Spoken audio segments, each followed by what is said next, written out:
Brother మీకు ఒక మాట, ఇంత ఇంపార్టెంట్ ఇష్యూ చెప్తే నువ్వు దేవుడు దయ్యం అనబడుతుంది. ఇప్పుడు ప్రస్తుతం మాకు తెలంగాణకు పట్టిన దయ్యం మాత్రం రేవంత్ రెడ్డి. ఆ రేవంత్ రెడ్డి అనే దయ్యాన్ని ఎట్లా వదిలించాలా అనేది మా తాపత్రయం. ఇంకేమన్నా తొందరపడ అంత యాంగ్జైటీ ఎందుకు, అంత టెన్షన్ ఎందుకు, అంత హడావుడు ఎందుకు? నేను చెప్పేది ఏమంటే తెలంగాణకు పట్టిన శని కాంగ్రెస్సు, తెలంగాణకు పట్టిన దయ్యం రేవంత్ రెడ్డి. ఇప్పుడు ఆ దయ్యాన్ని శనిని ఎట్లా వదిలించాలనేది మా టార్గెట్. ఇక మీరు చెప్పే టెన్షన్ ఎందుకే అంతగానో మాట్లాడినారా, ఎందుకు అంత ఎగబడుతున్నావు? నేను అనేది ఏమంటే మీరు ఒకటి గుర్తుపెట్టుకోండి, లోక్సభ ఎన్నికలకు ముందు మేము పార్లమెంటు నియోజకవర్గాల వారీగా సమావేశాలు పెట్టాం, సమీక్షా సమావేశాలు. ఇక్కడ అసెంబ్లీలో ఓడిపోయాము, ఎట్లా ముందుకు పోవాలని చెప్పి దాదాపు 17 రోజుల పాటు మీరందరూ చూశారు. ఇక్కడే వేల మంది కార్యకర్తలతో కూర్చొని దాదాపు 7, 8, 9, 10 గంటలు వారితో చర్చించాం. ఆ ప్రాసెస్లో చాలామంది డైరెక్ట్గా మైకులో మాట్లాడిన వాళ్ళు ఉన్నారు, కొంతమంది చిట్టీల మీద రాసిచ్చిన వాళ్ళు ఉన్నారు, కొంతమంది కేసీఆర్ గారికి ఉత్తరం అందించండి అని చెప్పి ఉత్తరాలు ఇచ్చిన వాళ్ళు ఉన్నారు. కాబట్టి మా పార్టీలో we encourage open culture, democracy కాబట్టి, డెమోక్రాటిక్ పార్టీ కాబట్టి, ప్రజాస్వామిక స్ఫూర్తి ఉన్న పార్టీ కాబట్టి మా పార్టీ అధ్యక్షుల వారికి ఎవరైనా సూచనలు చేయాలనుకుంటే ఉత్తరాలు రాయొచ్చు. అదేదో చాలా గొప్ప విషయం అన్నట్టు మీరందరూ అంత బాధపడిపోవాల్సిన అవసరం ఏం లేదు.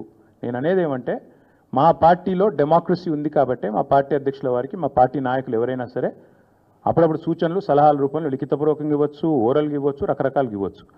అట్లాగే నేను ఒక మాట మాత్రం చెప్తాను, మనం ఎవరైనా సరే పార్టీలో ఏ హోదాలో ఉన్నా కొన్ని విషయాలు అంతర్గతంగా మాట్లాడాల్సిన విషయాలు అంతర్గతంగా మాట్లాడితేనే బాగుంటుంది. పార్టీ ఫోరమ్స్ ఉన్నాయి, అధ్యక్షుల వారితో కలిసే అవకాశం ఉంది, లేదా ఆఫీస్ బేరర్స్ ఉన్నారు, కలిసి చెప్పుకునే అవకాశం ఉంది. కాబట్టి అంతర్గతంగానే కొన్ని విషయాలు మాట్లాడితే బాగుంటుంది. అది అందరికీ వర్తిస్తుంది, వీళ్ళకి వాళ్ళకని కాదు, అందరికీ వర్తిస్తుంది.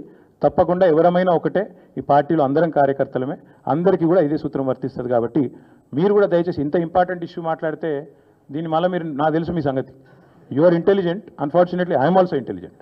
కాబట్టి నేనేమంటానంటే మీరు ఏం పెడతారో, మీరు ఏం హెడ్డింగ్ పెడతారో తెల్లారు నాకు తెలుసు, మీ బాధలు కూడా నాకు తెలుసు, మీ మేనేజ్మెంట్లోకి ఉండే అవస్థలు నాకు తెలుసు, రేవంత్ రెడ్డి గారి ఒత్తిళ్లు తెలుసు.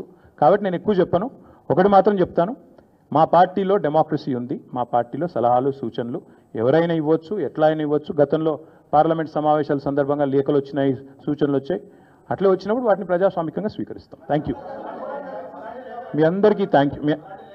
నేషనల్ హెరాల్డ్ విషయంలో ఏమైనా అడగదలుచుకుంటే బ్యాక్ టీవీ కానీ ఇంకో టీవీ కానీ అడగచ్చు. నేషనల్ హెరాల్డ్ విషయంలో ఏమైనా మాట్లాడదలుచుకుంటే మాట్లాడండి, చెప్తాను. మిగతా విషయాలు ఆల్రెడీ నేను చెప్పాను, అంతకంటే ఎక్కువ చెప్పాల్సిన అవసరం. నేషనల్ హెరాల్డ్ విషయంలో, యంగ్ ఇండియా విషయంలో, మీ కుంభకోణం విషయంలో మీకు ఏమైనా అడగదలుచుకుంటే అడగండి. ఓకే, అన్ని పార్టీలో ఉంటారు, రేవంత్ రెడ్డి కోవట్లు ఉంటే ఉండొచ్చు, ఏముంది అందులో. Coverts will expose themselves.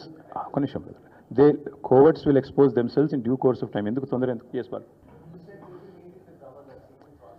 Yes, we'll wait for a month. We'll wait for a month. Let's see if the Enforcement Directorate or Government of India will actually move, because this is a serious matter. Where already the leader of opposition of the country, Lok Sabha floor leader, or not floor leader, but opposition leader, has been named. So therefore, we'll have to wait and see what action they'll pursue. If they don't, because not just Mr. Rahul Gandhi, but Mr. Revanth Reddy, Mr. D.K. Shivkumar, many of them have been named. But so far, everybody's been tight-lipped, both Government of India and also Mr. Revanth Reddy and Rahul Gandhi. So we'll wait to see what they have to say, what the agencies will do.